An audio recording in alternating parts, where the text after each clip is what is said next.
The destroyer escort shuddered. No warning, no explosion visible on the horizon. Just a sudden, catastrophic detonation directly beneath the keel. The ship broke in two within 43 seconds. Of the 217 men aboard, 62 survived. The convoy commodore, watching from 3,000 yards away, understood immediately what had happened. The Germans had deployed something new, something that didn't miss, something the escorts couldn't outrun. September 1943, the North Atlantic, and the rules of convoy warfare had just changed forever. If you're fascinated by the hidden technologies that shaped the Second World War, take a moment to subscribe to this channel and comment below where you're watching from today. The weapon that killed those sailors had been in development since 1941. German torpedo engineers had identified a fundamental problem with conventional attacks. Torpedoes traveled in straight lines, ships maneuvered. The geometry favored the target. A U-boat commander firing at a convoy had perhaps a 30% chance of hitting his intended victim, assuming perfect calculations, perfect conditions, and a target that maintained course and speed. In combat, those assumptions rarely held. Escort vessels zigzagged constantly. Merchant captains executed emergency turns the moment a periscope was spotted. The Atlantic was littered with torpedoes that had missed their targets by margins of 50 yards, 100 yards, sometimes more. The solution seemed obvious. Build a torpedo that could think. Build a weapon that could hear its target and adjust its course accordingly. The concept was straightforward. The engineering was nightmarish. Sound travels through water at roughly 1,500 meters per second. A ship's propellers create distinctive acoustic signatures, churning the water, generating cavitation bubbles, producing a noise that propagates for miles in the right conditions. If a torpedo could detect that noise and steer toward it, the weapon would effectively guide itself to the target. No more geometric calculations, no more lead angles. Just launch and let physics do the rest. German engineers at the Torpedo Experimental Institute in Eckernförde began serious development in 1941. The project received the code name Zaunkönig, the German word for wren, a small bird known for its surprisingly powerful song. The parallel was intentional. This would be a small weapon with devastating acoustic capabilities. The technical challenges were immense. First, the torpedo's own propulsion system generated noise. Its electric motors hummed. Its propellers cavitated.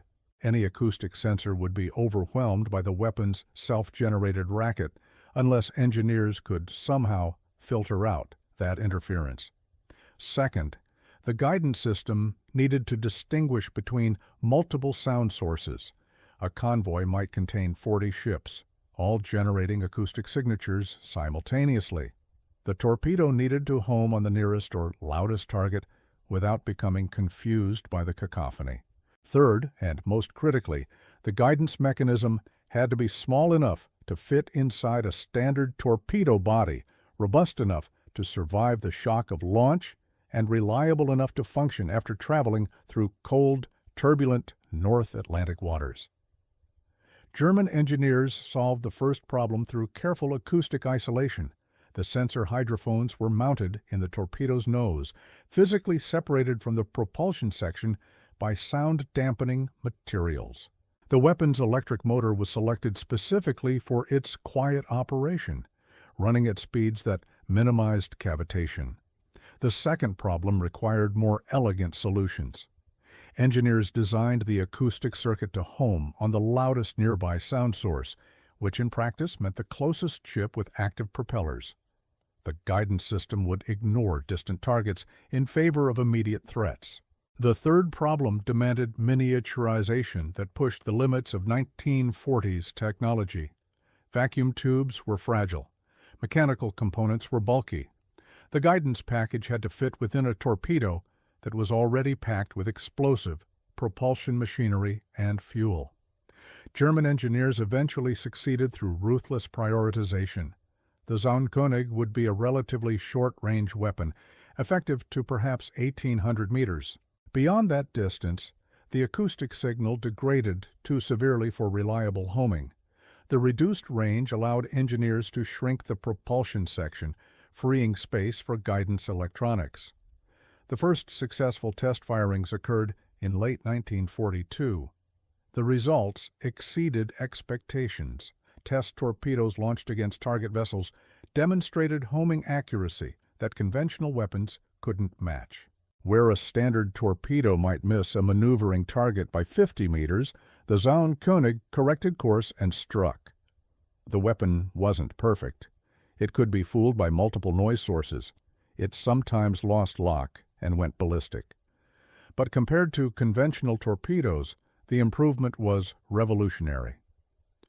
Admiral Karl Dönitz received the test reports with barely contained enthusiasm. His U-boat campaign was struggling. Allied convoy defenses had improved dramatically through 1942. Radar-equipped aircraft patrolled the Atlantic gaps. Escort vessels carried better sonar. The ratio of merchant ships sunk to U-boats lost had shifted disastrously against Germany. The Zaun-König offered a potential solution. If U-boats could reliably eliminate escort vessels, the convoys themselves would become vulnerable again. Dönitz understood that his submarines weren't primarily fighting merchant ships. They were fighting the escorts that protected those merchants. Destroy the shepherds, and the sheep would be helpless. Production of the Zaun-König, officially designated the T-5 torpedo, began in early 1943. The weapon entered operational service that September. Dönitz issued specific tactical instructions. The T-5 was to be used against escort vessels, particularly destroyers and destroyer escorts. These ships were fast, maneuverable, and dangerous. They were also acoustically loud.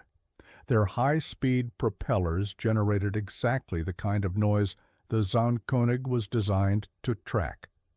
The first combat deployment came on September 20, 1943. U-boats attacked convoy on 202 southwest of Iceland. The results shocked both sides. 3 escort vessels were hit within hours. HMS Lagan, a frigate, took a torpedo that detonated beneath her stern. The explosion destroyed her propellers and rudder, leaving her dead in the water. HMCS St. Croix, a Canadian destroyer, was struck amidships. The detonation broke her keel. She sank in under 4 minutes. HMS Polyanthus, a corvette, was hit while attempting to rescue survivors from St. Croix. She went down with most of her crew. The convoy lost 3 escorts in a single engagement. U-boat commanders reported the attacks with something approaching disbelief. They had fired at maneuvering targets from long range, in difficult conditions, and hit repeatedly. The weapon worked. On the Allied side, confusion reigned. Initial reports suggested the Germans had deployed a new type of mine, perhaps an acoustic mine that detonated when it heard approaching propellers. The pattern of damage, concentrated around propellers and rudders, supported this theory. But acoustic mines were stationary weapons. These attacks had occurred in open ocean, far from any German mine-laying capability. British intelligence officers studying survivor accounts noticed troubling details. Several witnesses reported seeing torpedo tracks that seemed to curve toward their ships.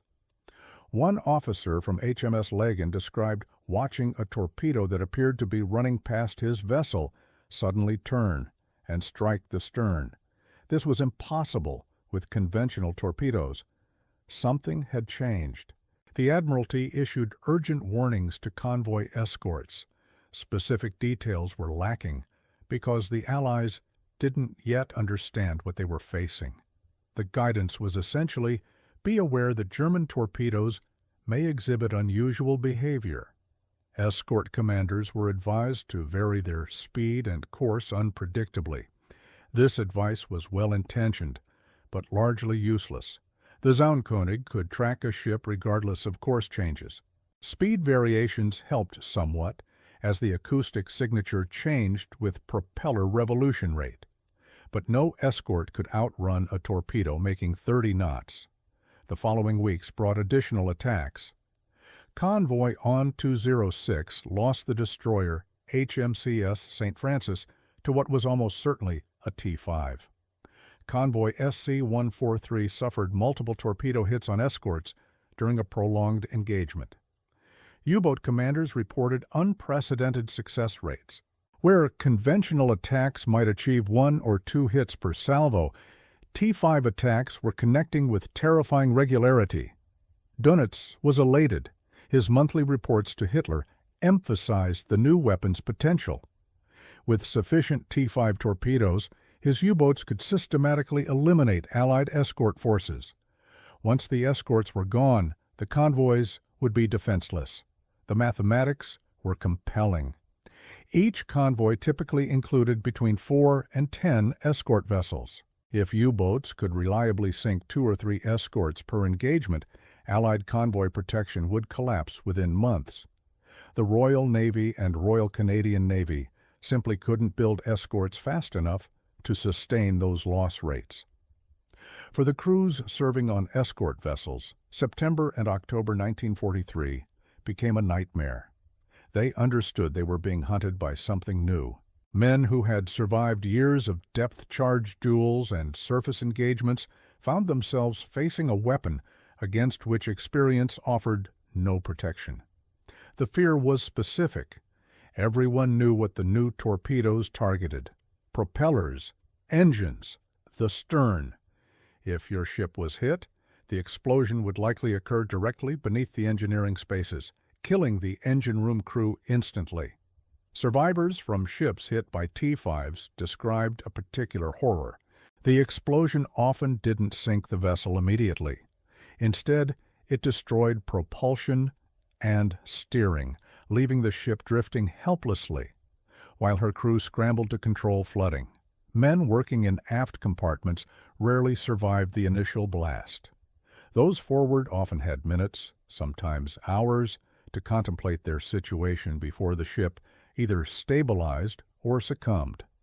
British and Canadian navies began implementing countermeasures based on incomplete understanding. Escort commanders were instructed to reduce speed during suspected U-boat contacts. The theory was that slower propeller rotation would reduce acoustic signature. This helped marginally, but created its own problems. Slower escorts were less effective at pursuing contacts or reaching threatened sections of the convoy. If you're finding this history compelling, hit that subscribe button and join our community of military history enthusiasts. Drop a comment telling me which naval battle you'd like to see covered next. Now, let's continue with how the Allies finally cracked the secret of the German acoustic torpedo. Another countermeasure involves zigzagging at random intervals, hoping to break the torpedo's acoustic lock. This occasionally worked. A sharp turn might cause the weapon to overshoot its target, losing lock and going ballistic. But executing random maneuvers while simultaneously hunting submarines and protecting a convoy was operationally exhausting. Escort crews were already stretched thin from weeks at sea. Adding complex maneuvering requirements pushed many ships to the limit of effective operation. The breakthrough came from captured materials. In October 1943, British forces recovered portions of an unexploded T-5 torpedo from a damaged U-boat. The weapon had malfunctioned during launch, and the U-boat had been subsequently sunk by depth charges. Debris recovery teams, not expecting to find anything useful, discovered torpedo components that intelligence officers immediately recognized as extraordinary. The acoustic homing mechanism was intact.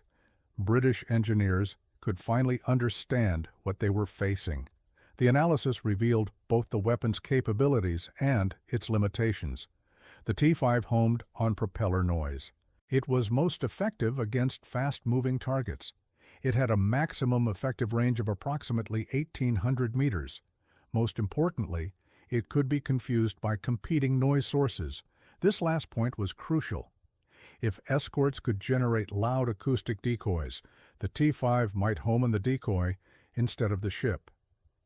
British engineers developed a countermeasure within weeks. They called it Foxer. The device was elegantly simple. Two metal bars towed behind the escort on a long cable clanged together as they were dragged through the water. The noise was tremendous, far louder than any propeller. A T-5 torpedo hearing both the Foxer and the ship's propellers would home on the louder source. The decoy would take the hit. Foxer deployment began in November 1943. The results were immediate and dramatic. U-boat commanders reported T-5 torpedoes missing their targets and striking unknown objects behind the ships. Intelligence analysis of these attacks confirmed the countermeasure was working. Torpedoes that should have hit escorts were instead detonating harmlessly against towed decoys. Dönitz received the reports with growing frustration.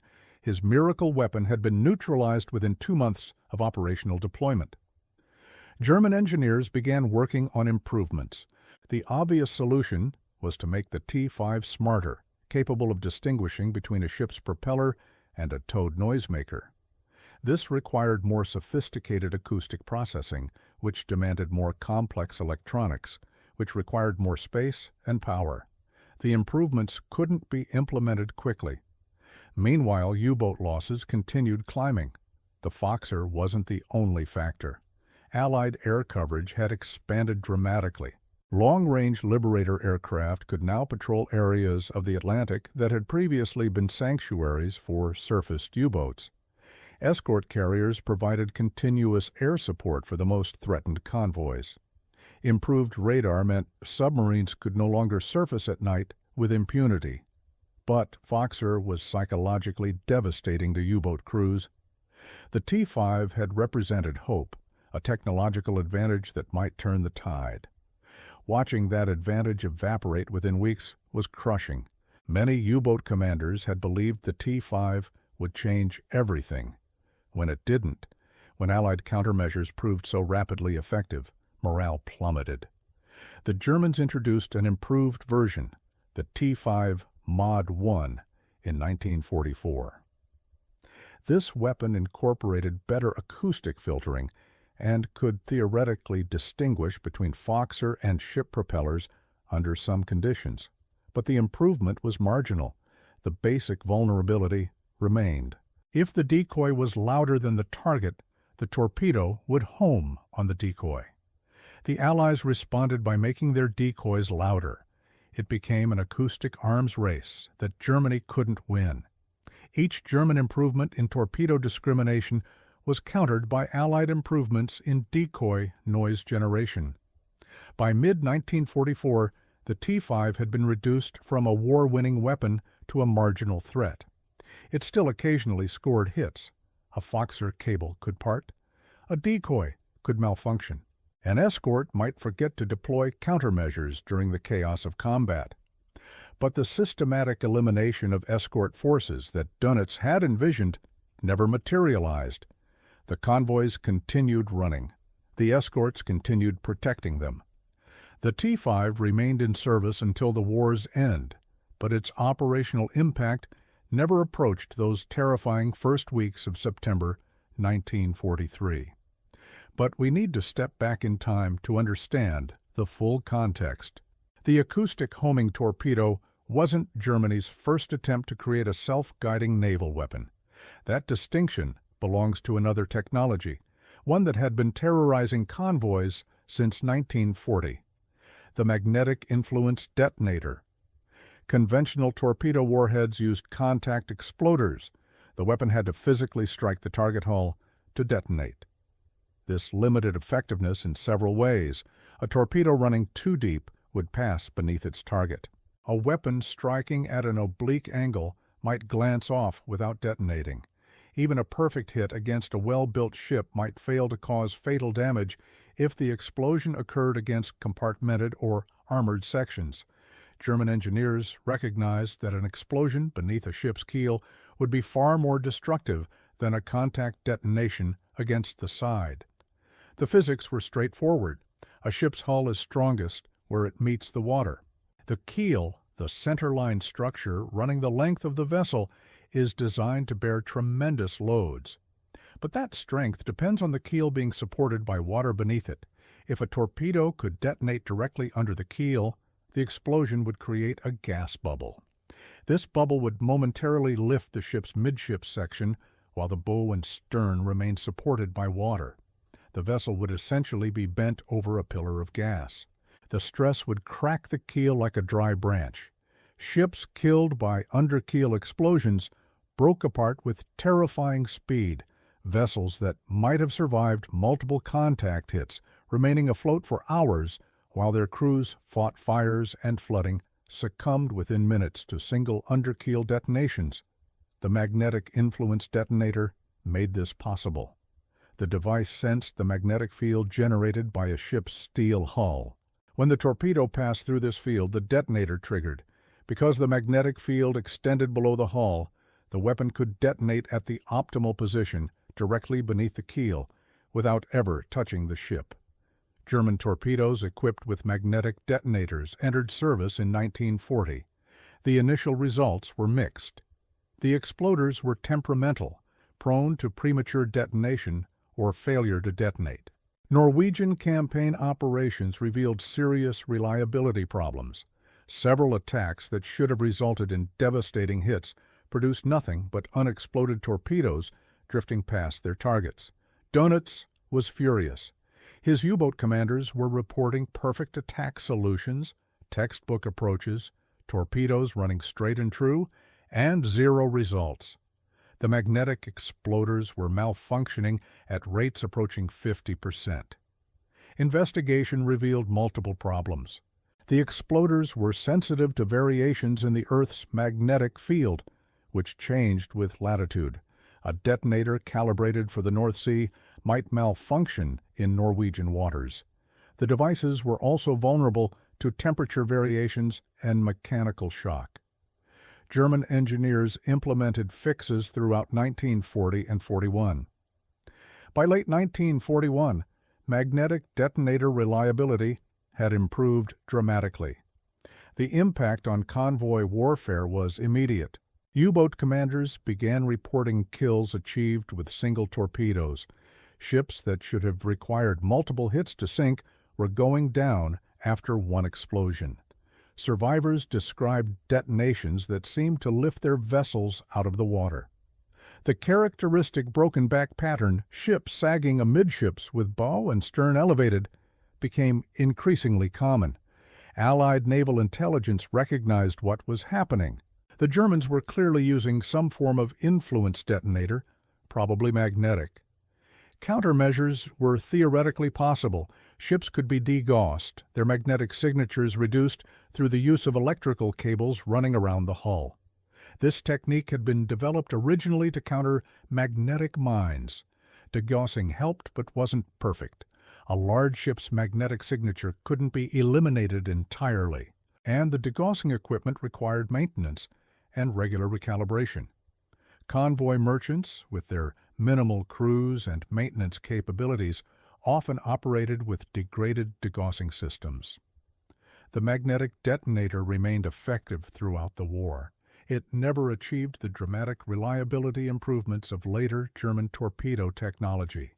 Failure rates remained significant, but when the weapons worked, they were devastating.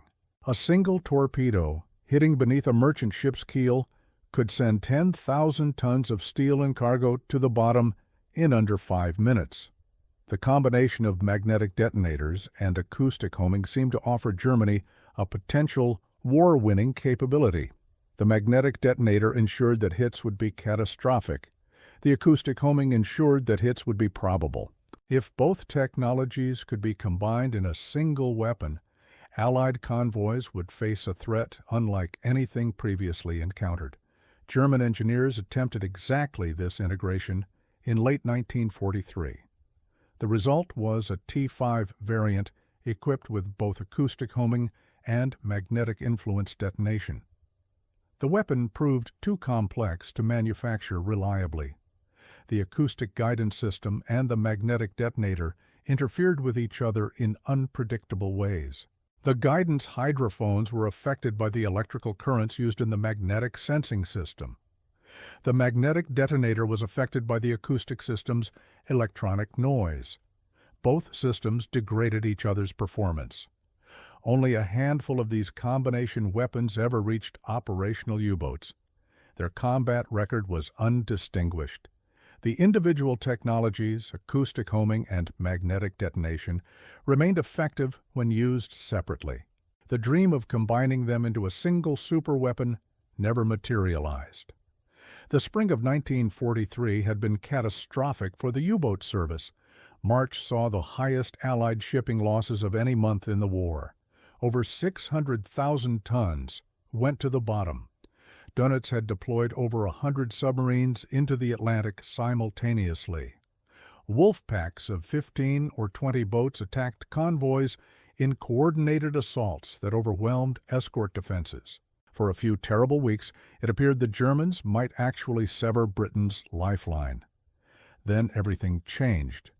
Allied countermeasures that had been developing for months suddenly reached critical mass. Long-range aircraft closed the Atlantic Gap. Escort groups achieved new levels of tactical coordination. High-frequency direction finding allowed convoys to route around known submarine concentrations. And most importantly, the code breakers at Bletchley Park finally achieved consistent penetration of the German naval Enigma cipher. May 1943 became Black May for the U-boat service. 43 submarines were destroyed in 31 days. The loss rate was unsustainable. Dönitz withdrew his boats from the North Atlantic convoy routes. For the first time since 1940, the sea lanes to Britain were effectively clear. The T-5 acoustic homing torpedo was intended to reverse this disaster. German strategists believed escort vessels were the key. If U-boats could eliminate escorts, the remaining merchants would be helpless. The T-5 was specifically designed as an escort killer. Its acoustic homing was optimized for the noise signatures of destroyers and frigates. Its warhead was sized to cause catastrophic damage to escort-sized vessels. The September 1943 attacks seemed to validate this strategy. 3 escorts sunk in a single engagement. Experienced crews with years of anti-submarine training killed by a weapon they didn't understand. If the T-5 could maintain this kill rate, Allied convoy protection would collapse within months. The mathematics supported Dönitz's optimism. Britain and Canada together were commissioning perhaps 30 new escort vessels per month. If U-boats could sink 20 escorts monthly using T-5 torpedoes, the net result would be a slow but steady depletion of escort forces. Within a year, convoy coverage would become impossible. But the mathematics assumed the T-5 would remain effective. When Foxer appeared, when Allied countermeasures neutralized the acoustic homing capability, the calculations collapsed. U-boats found themselves facing the same problems they had faced before. Escorts maneuvered unpredictably. Torpedoes missed. Depth charges and aircraft continued extracting their toll. The T-5 didn't disappear from the battlefield. German submarines carried these weapons until the war's end. They scored occasional hits against ships that failed to deploy countermeasures properly. But the systematic destruction of Allied escort forces never occurred. Dönitz's final hope was the Type 21 submarine, a revolutionary design that promised underwater speeds exceeding 17 knots. Traditional U-boats were surface vessels that could submerge temporarily. The Type 21 was designed to operate primarily underwater. Its streamlined hull and massive battery capacity allowed extended submerged operations at speeds that exceeded most escort vessels' maximum sonar effectiveness. If the Type 21 could be deployed in numbers, equipped with T-5 torpedoes, the combination might restore German dominance in the Atlantic. The boats would be too fast to track effectively. Their weapons would be too accurate to evade. Escorts would be hunted rather than hunting. Production of the Type 21 began in 1944 using revolutionary prefabrication techniques. Hull sections were manufactured at inland factories, transported to shipyards, and assembled. This approach promised to produce submarines faster than traditional construction methods. It also promised to protect production from Allied bombing. The reality was more complicated. Prefabrication required precision that German industry, increasingly disrupted by bombing and material shortages, struggled to achieve. Hull sections arrived at shipyards with misaligned fittings. Assembly took longer than planned. Quality control problems plagued early boats. The first Type 21 submarines were ready for combat operations in April 1945. By then, the war had weeks remaining. Only 2 boats conducted operational patrols. Neither achieved significant results. The combination of revolutionary submarine and advanced torpedo that might have prolonged the Atlantic campaign never materialized. The weapon systems were ready. The delivery platform arrived too late. What remains remarkable about the T-5 and its associated technologies is how quickly the advantage shifted. September 1943 saw the weapon's devastating debut. November 1943 saw effective countermeasures deployed, a 2-month window of vulnerability, and then the threat was neutralized. This pattern repeated throughout the technological war in the Atlantic. German innovations, radar detectors, acoustic torpedoes, snorkel breathing systems, each provided temporary advantages that Allied countermeasures eventually negated. The Allies, with their larger industrial base and more extensive research establishment, could respond faster than Germany could innovate. Take a moment to like this video and share it with fellow history enthusiasts. Your engagement helps bring more untold stories of the Second World War to a wider audience. Now let's explore the human dimension behind these cold statistics and engineering achievements. The men who operated these weapons and faced them experienced the technological war in deeply personal terms. A U-boat torpedo mechanic loading a T-5 understood that this weapon offered his boat a chance of survival. Every escort eliminated meant one less ship hunting his submarine.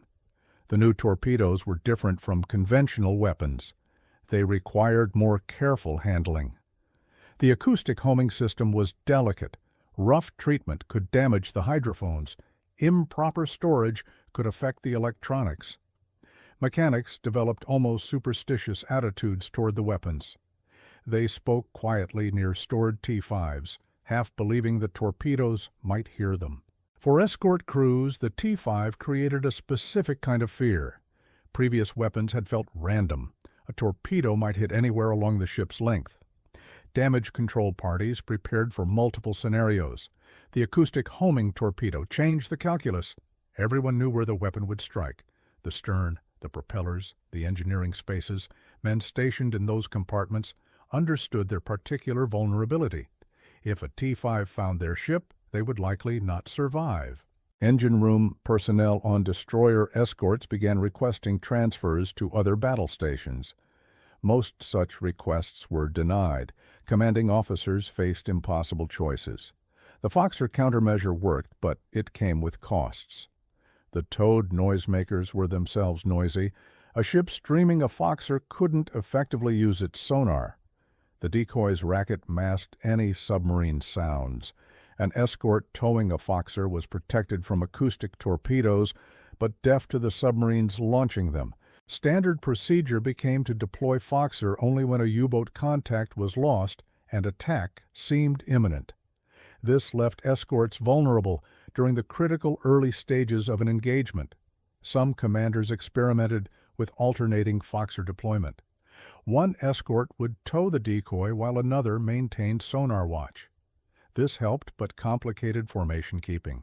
Convoys were already chaotic environments, dozens of ships maintaining station through day and night, weather and calm. Adding complex Foxer coordination pushed some escort groups beyond their organizational limits. The human cost of the acoustic torpedo campaign is difficult to calculate precisely. Several hundred Allied sailors died in the September through November 1943 attacks. Thousands more experienced the terror of knowing they were being hunted by a weapon specifically designed to kill them. Survivors from ships hit by T-5s carried psychological wounds that conventional torpedo attacks didn't produce. A contact detonation felt like combat, violent, terrible, but comprehensible. The enemy had fired a weapon. The weapon had hit. This was war. An acoustic homing attack felt different. The torpedo hadn't just hit the ship. It had hunted the ship. It had listened for the ship's propellers and tracked them. The weapon had been, in some disturbing sense, alive. Men who experienced near misses from T-5s, watching the characteristic track that curved toward their ship before countermeasures deflected it, spoke of the weapon as predatory. On the German side, the T-5's promise and failure produced its own psychological effects. U-boat crews who had deployed the weapon successfully in September carried that confidence into subsequent patrols. When Fokker neutralized their advantage, the disappointment was crushing. Some commanders refused to accept that the weapon had been countered. They continued firing T-5s at escorts, streaming obvious decoys, convinced that skill and luck might produce hits regardless. These attacks almost never succeeded. The acoustic torpedo represented something new in warfare. Previous naval weapons had been instruments. A shell went where the gunner aimed it. A depth charge fell where the sailor dropped it. The results depended on human calculation and human skill. The T-5 was different. It made decisions. It evaluated acoustic data and adjusted its course. Humans launched the weapon, but the weapon chose its final target. This autonomy was primitive by later standards. The T-5 couldn't distinguish between ship and decoy, couldn't evaluate the tactical situation, couldn't prioritize targets. It simply homed on the loudest noise and detonated. But even this limited autonomy pointed toward a future that naval planners found disturbing. If torpedoes could think, what couldn't?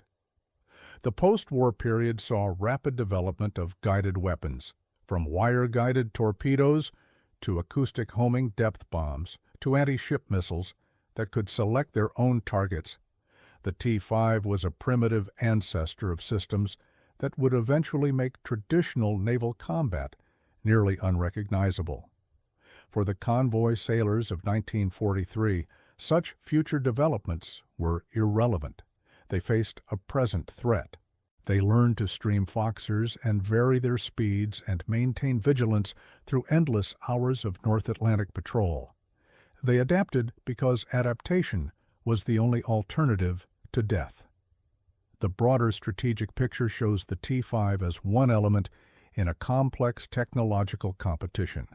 Germany sought advantages that would offset Allied numerical superiority.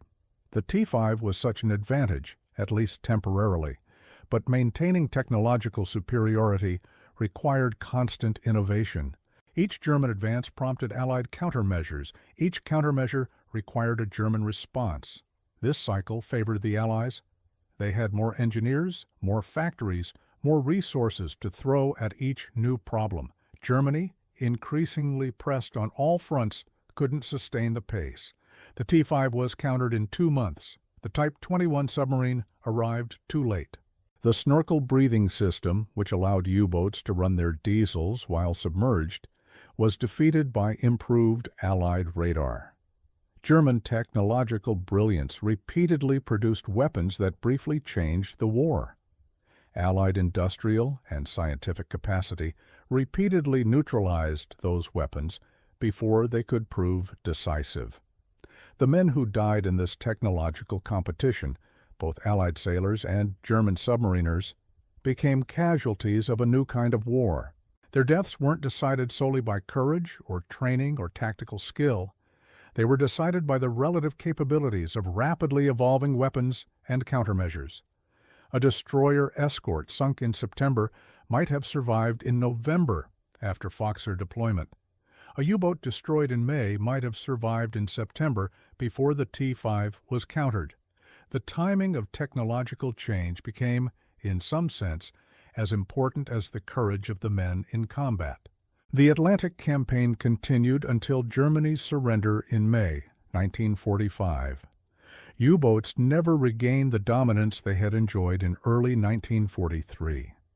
The combination of improved Allied countermeasures, overwhelming air power, and steady attrition of experienced German crews gradually reduced the submarine threat.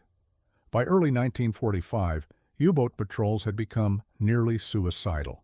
Loss rates exceeded 70%. Yet German submarines continued deploying until the last days of the war. Their crews knew the odds. They went anyway. Some hoped that miracle weapons might still turn the tide. Others fought from duty or desperation or simple inability to imagine any alternative. The T-5 remained part of their arsenal, still occasionally scoring hits against careless or unlucky escorts, still a weapon to be feared under the right circumstances.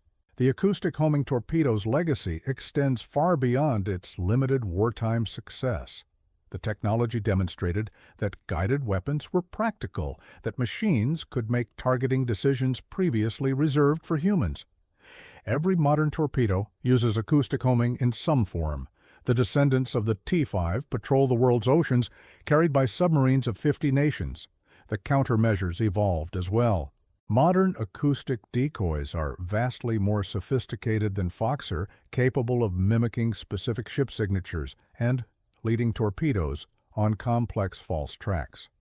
The competition between homing weapon and countermeasure continues, each advance prompting a response, neither side achieving permanent advantage. What the convoy sailors of 1943 experienced was the beginning of this endless technological spiral. They were the first to face weapons that could think, however primitively. They were the first to develop countermeasures against autonomous guidance. Their improvisations and adaptations established patterns that modern naval warfare continues to follow. The secret shell that made Atlantic convoys helpless turned out to be not so secret and not so decisive. German engineers achieved a genuine breakthrough. Allied engineers countered it. The cycle continued. But for those weeks in autumn 1943, before the countermeasures arrived, the T-5 represented something genuinely terrifying. A torpedo that could hear, a weapon that could hunt. A technology that made human skill and courage suddenly, shockingly irrelevant. The men who survived those weeks never forgot. The men who didn't were buried at sea or simply never found, their ships broken and scattered across the North Atlantic floor. They died at the intersection of innovation and warfare, killed by machines that were learning, however slowly, to choose their own targets. The Atlantic convoy campaign consumed over 30,000 Allied merchant sailors and roughly 30,000 German submariners. Both sides lost more than they had expected. Both sides continued fighting despite losses that would have seemed inconceivable in earlier eras. The T-5 torpedo was one weapon among many. It killed some hundreds of Allied sailors during its brief period of effectiveness. It failed to achieve its strategic objective of eliminating Allied escort forces. It was countered and superseded and eventually forgotten by everyone except historians. But for the men who faced it, who watched torpedo tracks curve impossibly toward their ships, who heard the acoustic homing whistle that preceded detonation, the T-5 remained vivid. They had seen the future of naval warfare. They had glimpsed what machines could do when given the ability to choose. Some of them lived long enough to see guided missiles and smart bombs and autonomous drones. They recognized the lineage. The acoustic homing torpedo that hunted them through the North Atlantic in 1943 was the primitive ancestor of weapons that would eventually make human combatants almost unnecessary. They were present at the beginning of something that has yet to end. Their experience, their fear, their adaptations under fire established the template for every subsequent engagement between guided weapon and human countermeasure. The convoys they protected reached Britain. The supplies they carried sustained the island through the war's remaining years. The escorts they crewed and the merchants they sailed kept the lifeline open despite everything the Germans could deploy against them. When historians calculate the balance sheet of the Atlantic campaign, the convoys won, the submarines lost. But such calculations obscure what the individual sailors experienced, the hours and days and weeks of tension, the knowledge that somewhere beneath the surface, something was listening for the sound of their propellers, something that had been designed specifically to kill them. The T-5 acoustic homing torpedo was that something. For a few weeks, it seemed invincible. Then it wasn't. The technological war continued. The human war, with all its fear and courage and improvisation, continued with it. The Atlantic convoys sailed on, protected by men who had learned to fight machines, who had adapted faster than anyone had expected, who had survived what should have been unsurvivable. Their story is the story of technological warfare itself, the endless cycle of innovation and countermeasure, the relentless pressure to adapt or die.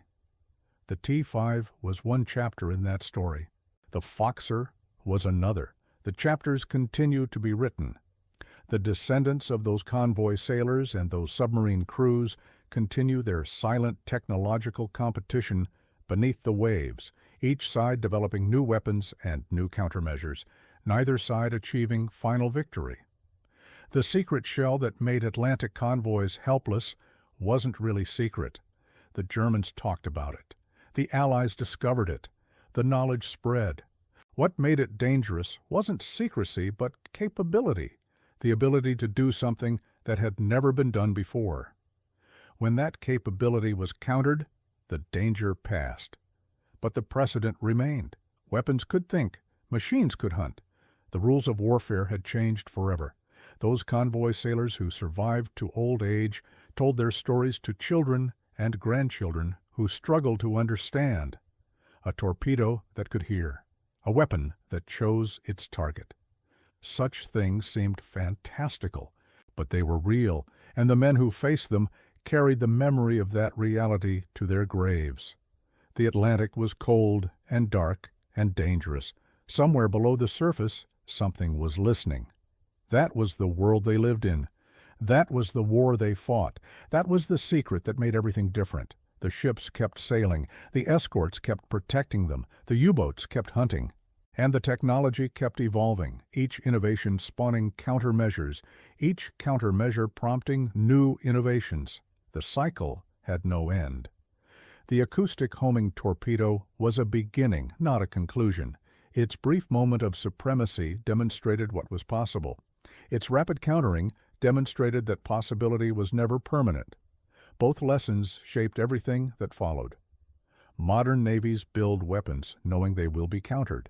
They develop countermeasures knowing new weapons will defeat them. The technological spiral that the T-5 initiated continues accelerating. Autonomous systems grow more sophisticated. Countermeasures grow more complex. The sailors operating these systems carry the legacy of their convoy-era predecessors, men who learned that technology could be both threat and salvation, that innovation was necessary but never sufficient, that survival depended on adaptation faster than the enemy could achieve. The story of the T-5 acoustic homing torpedo is the story of modern naval warfare in miniature. Promise and failure. Innovation and response. Terror and countermeasure. It all happened in a few months in 1943 in the cold waters of the North Atlantic, where convoys sailed and submarines hunted, and the future of warfare was being written in fire and steel and the screams of dying men. That future arrived faster than anyone expected. It has never departed. The acoustic homing torpedoes of today are the great-grandchildren of the T-5, more sophisticated, more deadly, but recognizably descended from that German weapon that first hunted ships by sound. The convoys of the Second World War are gone. The men who sailed them have largely passed. But the technological legacy they established endures. Every guided weapon, every autonomous system, every machine that makes targeting decisions traces its lineage back through history to that moment when German engineers first gave a torpedo the ability to hear. What followed changed warfare forever. The secret shell wasn't just a weapon. It was a threshold. Once crossed, there was no returning to the simplicity of aim and fire. The machines had begun to think. They haven't stopped.